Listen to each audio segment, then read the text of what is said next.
Olá! Hoje a gente vai mergulhar nos últimos resultados do IRB, a gigante brasileira de resseguros. E olha, os números trouxeram um verdadeiro quebra-cabeça. As vendas mais do que dobraram, mas o lucro, por outro lado, despencou. Como é que isso é possível? Vamos decifrar essa história juntos.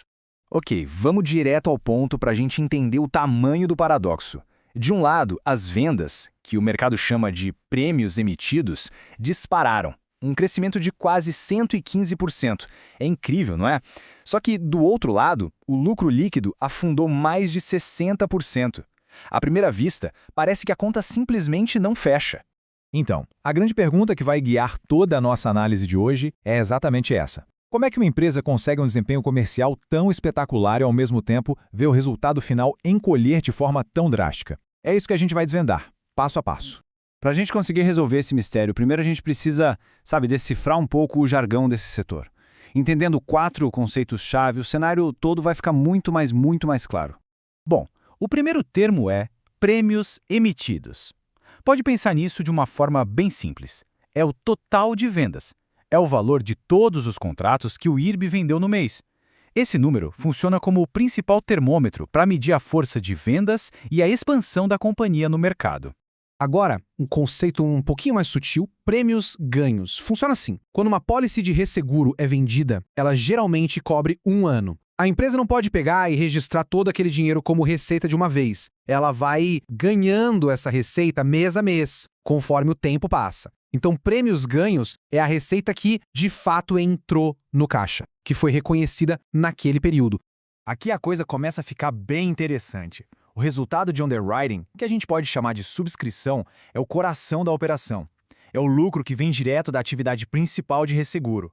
A conta é prêmios ganhos menos os custos com sinistros e outras despesas. É esse número que diz pra gente se a atividade fim da empresa está dando lucro ou não. E, finalmente, a peça-chave do nosso quebra-cabeça, o índice de sinistralidade. Esse indicador é crucial. Ele mostra qual porcentagem da receita dos prêmios ganhos foi usada para pagar indenizações. A lógica é bem direta. Quanto mais alto for esse índice, menos dinheiro sobra para virar lucro. Simples assim.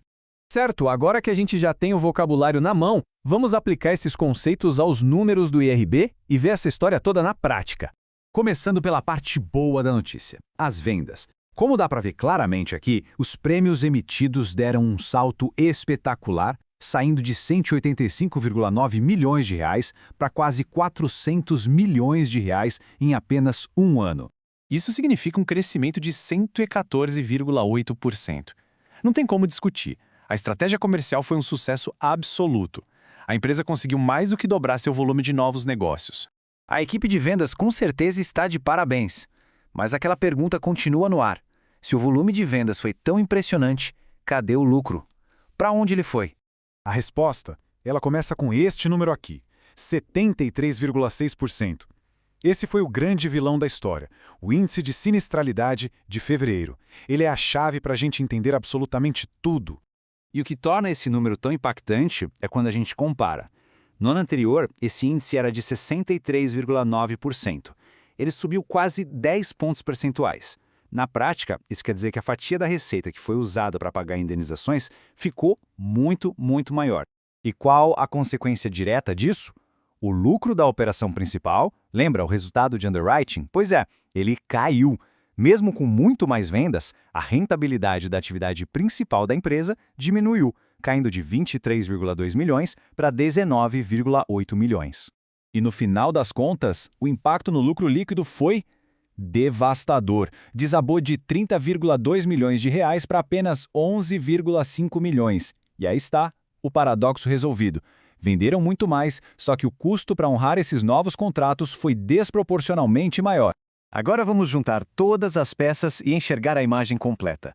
O que os resultados do IRB nos mostram é um dilema clássico, sabe? Aquele conflito entre crescer e ser rentável. Então, resumindo a ópera, o IRB teve uma expansão de vendas muito forte, o que é ótimo, só que ao mesmo tempo, os custos com os sinistros aumentaram demais. Isso acabou pressionando o resultado operacional e, no fim, criou um claro descompasso entre o volume que foi vendido e o lucro que sobrou na última linha. Essa frase aqui sintetiza perfeitamente o que aconteceu. A empresa vendeu muito, Mas ou a qualidade desses novos contratos não era tão boa, ou simplesmente a frequência dos problemas aumentou, e isso fez com que os custos comessem uma fatia bem maior da receita, canibalizando o lucro. Ok, a gente entendeu o que aconteceu. Mas e o futuro? Qual é o grande desafio para o IRB a partir de agora? O desafio é exatamente este. A capacidade de vender e expandir, isso já foi provado. A grande questão que fica agora, tanto para o mercado quanto para a gestão da empresa, é como transformar esse volume impressionante de vendas em lucro de verdade, um lucro sustentável. O foco agora parece que muda da expansão para a eficiência.